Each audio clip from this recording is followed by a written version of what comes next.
I bought every solar panel from Harbor Freight, and in this video, I'm testing all of them to find out which ones are worth your money and which ones are overpriced. So starting with the cheapest and then working our way up, first we have this 7-watt solar trickle charger, which is meant for slowly trickle charging 12-volt batteries, such as your car or RV battery, especially if you're not using it for a while. So I have a 12-volt battery here, which is currently 20% charged.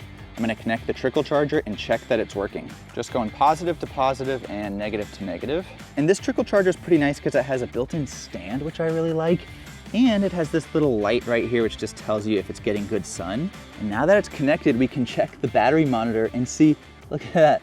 5 watts are coming in right now. But I recently tested some Harbor Freight solar equipment for another video and I found it to be overpriced. So this time around, I bought a similarly priced trickle charger from Amazon. And I just connected this one to an identical 12-volt battery, which is also 20% charged. This one does not have an indicator light and it doesn't have a stand, so I've just propped it up against the battery. And even though this one is smaller than the Harbor Freight one, it actually is supposed to output more power. This is a 10-watt panel versus a 7-watt panel. So let's check the Amazon panel's power output. 20% state of charge, only getting 4 watts right now. And now 3 watts, that's less than the Harbor Freight. That's a promising start from the Harbor Freight panel, but trickle chargers charge slowly, so we'll come back at the end of the day after we've tested all the bigger and more expensive solar panels and see which battery has charged more. The second cheapest Harbor Freight solar panel I bought is this 9-watt solar USB charger, which you can use to charge your phone, your tablet, even some laptops, most any battery-powered device. So I have a power bank here, which I've drained, and this little device right here, which I'm using to track how much energy this solar charger produces. You can barely see it on the screen in this light, but it is charging now. And this solar charger also has a little kickstand. And look at this is kind of nice. It's a little display, which I believe shows the current output of the solar charger. So it's right around 1 amp at the moment. But for essentially the same price, I was able to get a much bigger solar USB charger on Amazon, which I've connected to an identical power bank, and I'm using an identical power meter for tracking. And this one only has a little indicator light telling me that it's charging, but it doesn't have a screen telling me by how much. The Amazon one is a 30-watt solar charger, so at first glance you would think it could charge your devices over 3 times faster than this 9-watt Harbor Freight one, but it's a bit misleading because it has 2 ports and each one can output a max of 15 watts. So they're more evenly matched than you would at first suspect, but regardless, they still both charge pretty slowly, so we'll also check back in on them later in the day. Harbor Freight makes not 1, not 2, but 3 100-watt solar panels. The first one is the cheapest one, and it's just a solid 100-watt rigid panel with a built-in stand. The second one is slightly more expensive, but it is a portable, lightweight, folding solar panel. And the third one might just be the weirdest solar panel I've ever used. It's an amorphous silicon solar panel, which I've never tested before, but they're supposed to be good in cloudy conditions. It's not just a solar panel, but an entire kit. It comes with adapter cables, a charge controller, even some lights. You might think that's cool, but to me, it just felt like a relic. It's designed for charging 12-volt lead-acid batteries, which at this point are just quite an outdated battery technology. And it's already been a pain in the butt compared to the other panels. It's big and bulky, and it actually comes as 4 separate 25-watt panels that I had to connect together to make a 100-watt panel. Never seen that before. And of course, I'm also throwing in a 100-watt panel from Amazon. It's the same size, but this time it is not the same price. It is quite a bit cheaper. For this test, I connected each 100-watt solar panel to its own power station. All right, let's do the initial power output check on all the 100-watt solar panels, starting with the 100-watt rigid solar panel from Harbor Freight. 73 watts coming in currently. It's pretty good. So this is the 100-watt folding solar panel from Harbor Freight. Currently 70 watts are coming in. Well, 71 at the end there. So 73, 71. This is the amorphous silicon solar panel from Harbor Freight. It's actually a little hazy in the sky right now. You can see a little bit of cloud coverage. So maybe that should advantage the amorphous panel. Let's see. Oh no, 53 watts. Okay, so 20 watts less than the 100-watt rigid panel from Harbor Freight. That's not a good start. Lastly, we have the 100-watt Amazon solar panel. And after I check this one, I'm gonna let them all solar charge for an hour so we can see how much solar energy each one produces.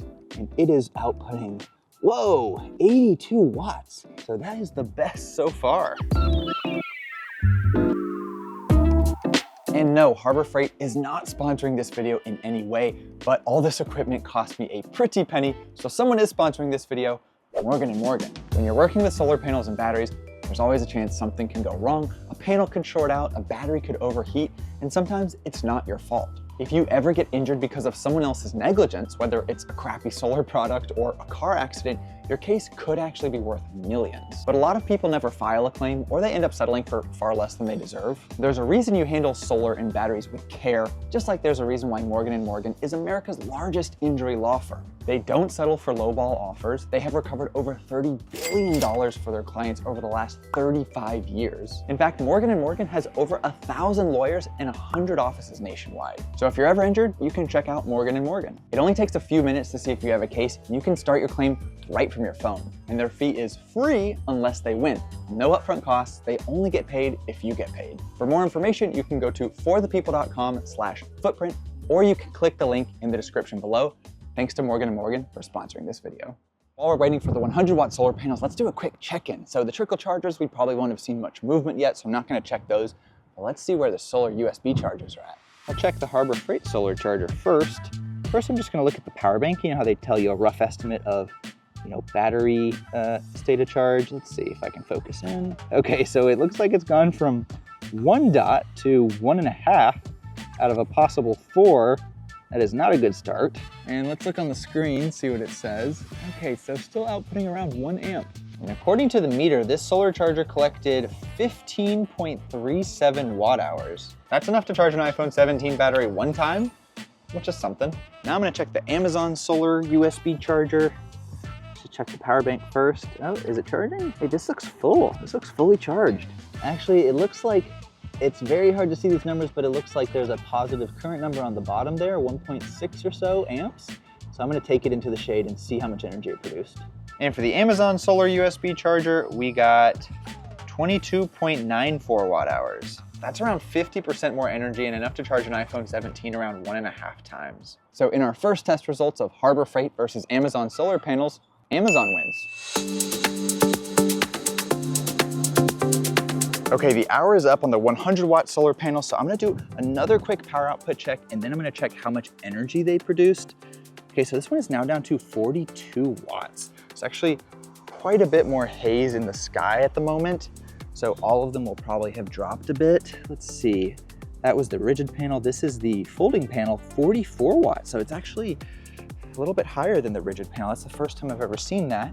The amorphous panel, again, maybe it should be outputting more than the other panels if it's good in cloudy conditions. Nope, 36 watts.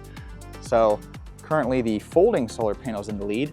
And now, once again, we have the Amazon 100-watt panel. Let's see, oh man, 54 watts, once again the winner. And now I can check each of these power stations apps to see how much energy the solar panels produced.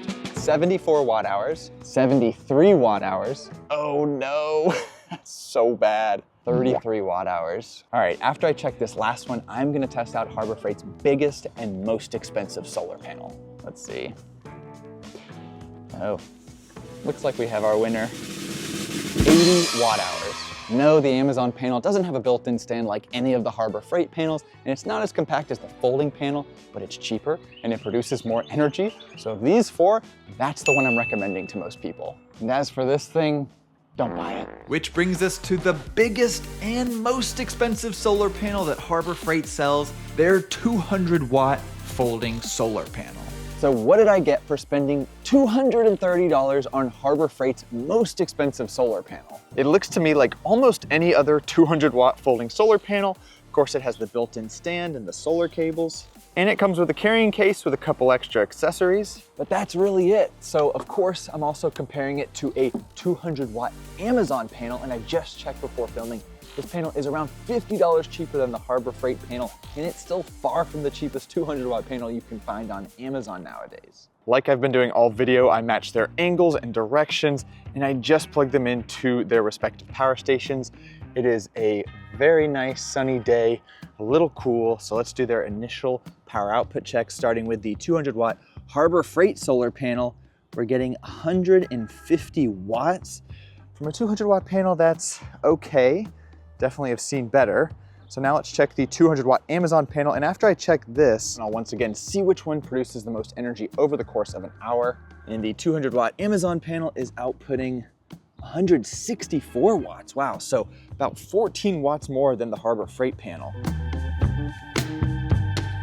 And while we're waiting on that, let's go ahead and check the final results from these solar trickle chargers. I was initially gonna test them for just that one day, which was a Friday, but then I ran out of daylight to test the 200 watt panels, and then it was the weekend, so today's a Monday. It's been more like three and a half days of mostly sunny weather, which unintentionally might actually be a better test for these panels because these ones are so small and they're gonna charge these batteries so slowly. So for the Harbor Freight trickle charger, the battery went from 20% to 28%. You can see currently 4 watts are coming in. And on the trends tab, you can see I discharged it from 100% to 20% the night before, and then it has been slowly increasing in state of charge over the last 3 days. And if you did want a trickle charger that charged your battery even faster, Harbor Freight does sell bigger sizes of these, kind of like a small, medium, large situation, as well as the USB solar charger actually, but I just got the smallest size of both because they're the cheapest. And for the Amazon trickle charger, which again, remember,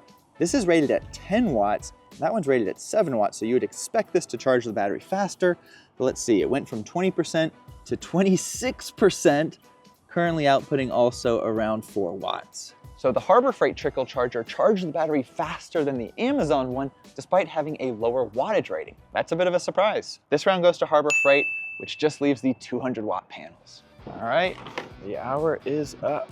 By the way, I'll put all the info you need to shop for all the solar panels in this video in the pinned comment and video description below. Also try something new and put it in a QR code up here in case you just want to scan that. Okay, so for the 200 watt Harbor Freight solar panel, over the course of an hour, it produced 154 watt hours. So for the 200 watt Amazon panel, it produced a total of 178 watt hours. So once again, the Amazon panel is cheaper and it produces more energy than the Harbor Freight panel, so it easily wins this round, and Amazon wins this test overall 3-1. So for most people, I wouldn't recommend buying solar panels from Harbor Freight. I'd recommend buying from Amazon or directly from the brand's websites because that's usually gonna be a much better bang for your buck. But if you're curious about Harbor Freight's other solar equipment like its power stations, then I'll put up here a link to a recent video I did about Harbor Freight's cheapest solar generator setup. But that's it for this one, y'all, and I'll see you in the next one.